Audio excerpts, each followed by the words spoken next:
Shalom,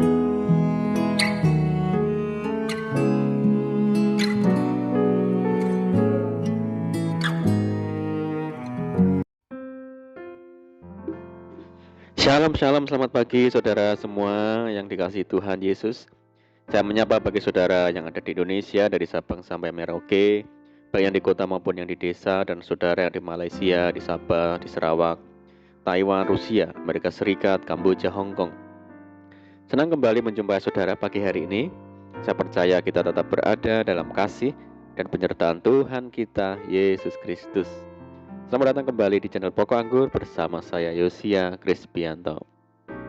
Mari saudara, sebelum kita bersama-sama merenungkan firman Tuhan, mari kita berdoa.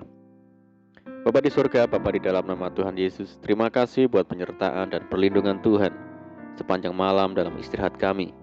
Dan pagi ini Tuhan, kami boleh bangun dengan kekuatan yang baru yang daripada Tuhan. Tuhan, sebelum kami beraktivitas, kami rindu untuk merenungkan firman Tuhan. Mari ya Tuhan, terangi hati kami dengan firman-Mu. Ajar kami mengerti dan memahami segala kehendak Tuhan bagi kami. Terima kasih Tuhan, ini doa kami hanya di dalam nama Tuhan Yesus Kristus. Kami berdoa. Amin. Puji Tuhan. Baik saudaraku, kita akan membaca di dalam Markus 7 ayat yang ke-29. Maka kata Yesus kepada perempuan itu, karena kata-katamu itu, pergilah sekarang, sebab setan itu sudah keluar dari anakmu. Puji Tuhan. Saudara, ada seorang wanita dari Sirofenisia yang memiliki seorang anak perempuan sedang kerasukan roh jahat. Wanita itu datang dan memohon kepada Tuhan Yesus supaya ia mengusir roh jahat itu dari anaknya. Begini tanggapan Tuhan Yesus, saudara. Biarlah anak-anak kenyang dahulu, sebab tidak patut mengambil roti yang disediakan bagi anak-anak dan melemparkannya kepada anjing. Meski perkataan Yesus begitu pedas dan sepertinya wanita itu tidak dianggap, ia tetap meresponnya dengan penuh kerendahan hati. Benar Tuhan, tetapi anjing yang di bawah meja juga makan remah-remah yang dijatuhkan anak-anak. Wanita ini percaya bahwa Yesus memiliki kuasa dan sanggup melakukan mujizat. Pertanyaannya, apakah Tuhan Yesus tidak mengasihi wanita itu? Jawabannya bukan seperti itu, saudara, karena belum waktunya wanita itu menerima anugerah dari Tuhan.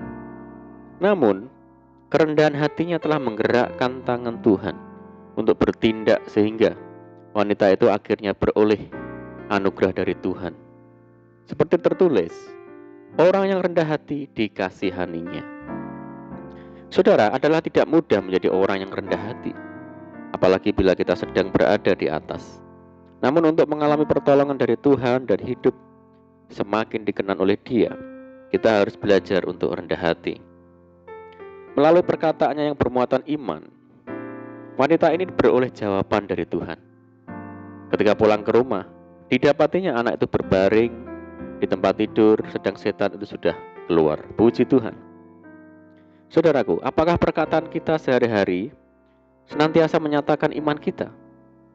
Ataukah ucapan kita hanya berisikan keluh kesah, kekecewaan, kegagalan, dan ketidakberdayaan? Mari kita berubah, saudaraku. Jangan pernah mengucapkan hal-hal yang sifatnya sia-sia. Kita harus memiliki ucapan-ucapan yang mengandung kuasa Tuhan terjadi. Ucapan-ucapan yang mampu mengundang kuasa Tuhan terjadi dalam hidup kita. Mari latih mulut kita untuk memperkatakan firman Tuhan. Alkitab menegaskan, tidak satu pun firman-Ku akan ditunda-tunda. Apa yang Kufirmankan akan terjadi. Demikianlah firman Tuhan Allah. Seburuk apapun keadaan kita saat ini, selalu ada harapan di dalam Tuhan, saudara. Kita harus tetap percaya pada janji firman-Nya. Karena itu perkataan firman dengan iman kita.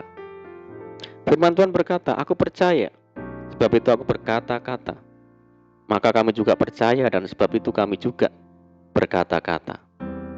Saudara, ada suatu hubungan terhadap apa yang kita katakan dengan iman kita. Jika kita mengacu pada ayat tersebut di atas, seorang yang mempunyai iman akan berpengaruh terhadap perkataan dan bahkan perkataannya juga membuktikan imannya.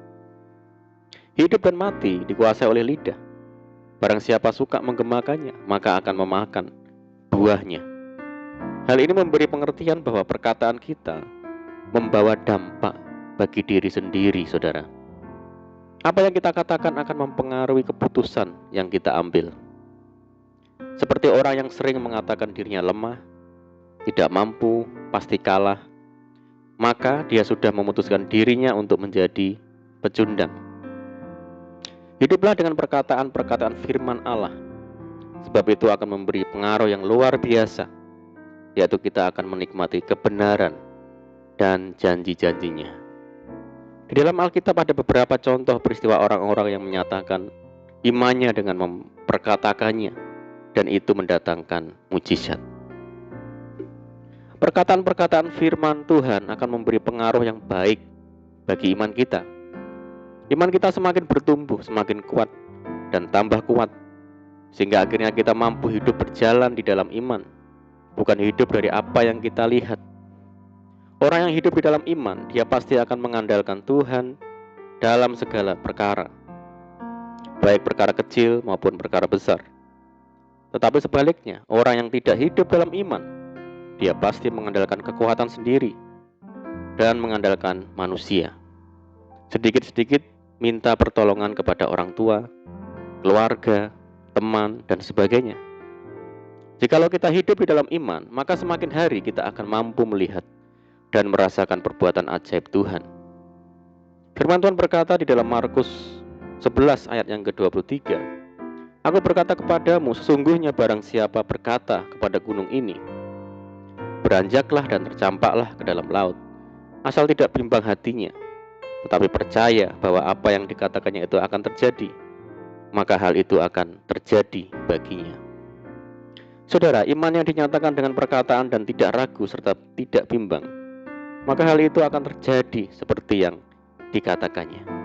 Mari saudara, sebagai anak-anak Tuhan yang dewasa, mari kita belajar untuk memperkatakan iman kita, memperkatakan firman Tuhan, sebab setiap perkataan firman Tuhan tidak akan pernah kembali dengan sia-sia. Firman Tuhan berkata, "Demikianlah firmanku yang keluar dari mulutku, ia tidak akan kembali kepadaku dengan sia-sia, tetapi ia akan melaksanakan apa yang kukehendaki dan akan berhasil dalam apa yang kusuruhkan kepadanya." Amin, puji Tuhan. Mari kita berdoa.